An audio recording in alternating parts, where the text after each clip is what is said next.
দর্শক, আমি এই মুহূর্তে রয়েছি ফেনী নদীর উপর নির্মিত মুহুরী সেচ প্রকল্পে যে সুইচ গেটটি রয়েছে 40 ভেন্ট রেগুলেটরে, সেই সুইচ গেটের উপরে আপনারা দেখতে পাচ্ছেন যে আমার পেছনে কিন্তু পানি প্রবাহিত হচ্ছে। ফেনীর যে বন্যার বড় একটি অংশের পানি কিন্তু এই সুইচ গেটটি হয়ে বঙ্গোপসাগরে পতিত হয়।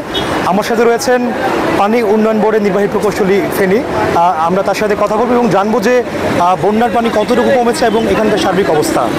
আচ্ছা, যে এখানে সার্বিক অবস্থা হচ্ছে আপনার যে পানি এটা বর্তমানে ফেনী রেগুলেটর দিয়ে বিপদসীমা 40 সেন্টিমিটার নিচ দিয়ে প্রবাহিত হচ্ছে। আর হচ্ছে আপনার বিভিন্ন উপজেলাগুলোতে বন্যা পরিস্থিতির ধীরে ধীরে উন্নতি হচ্ছে, তবে এখনও বন্যা পরিস্থিতি বিরাজ করছে। আপনার বিভিন্ন জায়গায় রাস্তাঘাটের মাঝখানে এখনও পানি প্রবাহিত হচ্ছে আর কি। তো এটা উজানে যদি ভারী বৃষ্টিপাত না হয় আর এখানে যদি বৃষ্টিপাত কম হয় তাহলে বন্যা পরিস্থিতি আর উন্নতি হবে সপ্তাহখানেকের ভিতরে, আশা করা যায়। মুসাপুরে যে সুইচ গেটটি সম্পূর্ণ ভেঙে গিয়েছে, এই ব্যাপারে আপনার কাছে কি তথ্য আছে? এই ব্যাপারে আমিও আপনার মতো তথ্য পেয়েছি যে ওটা ভেঙে গিয়েছে প্রচণ্ড পানির চাপে। আসলে দেখেন, পানি তো আসলে এতে কি কোনো ওই এলাকাগুলোতে কোনো সমস্যা হবে কিনা? না, পানি ডিসচার্জে কোনো সমস্যা হবে না, হয়তো জোয়ারের সময় হয়তো একটু প্রবলেম হতে পারে, তবে পানি আপাতত যেহেতু বন্যার পানি নামাতে কোনো প্রতিবন্ধকতা থাকবে না।